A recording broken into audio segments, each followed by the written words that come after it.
గుండెలలో ఊయలలుగే ఆ సంబరమింకెప్పుడు నీ భుజములపై తలవాల్చుకుని ఆ పండగ నాకెప్పుడు క్షణానికో సవాలిలా జవాబులేదెప్పుడు నాన్నా నువ్వు నా ప్రాణం. ప్రియమైన చిట్టక్కకు మరియు కుటుంబ సభ్యులకు, చిట్టక్క ఎలా ఉన్నావు? రాముడు, పండా, పింకులు అందరూ బాగున్నారా?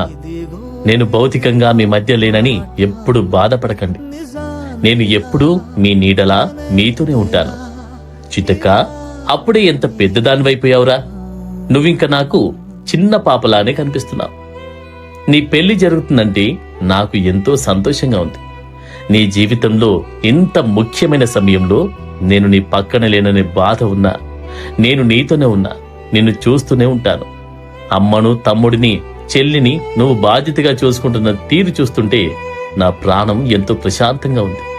నా బాధ్యతలన్నీ నువ్వు మోస్తూ అందరికీ అండగా ఉంటున్నా.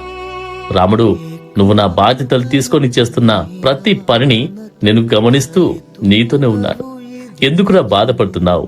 చిట్టక్క, వచ్చే ఏడాది నీ బిడ్డగా నీ కడుపులోనే మళ్ళీ పుట్టాను. పండా, నువ్వు చాలా మారిపోయావురా. ఇంత మంచిగా తయారవుతావని అస్సలు అనుకోలేదు. అమ్మను, అక్కను, చెల్లిని జాగ్రత్తగా చూసుకోరా.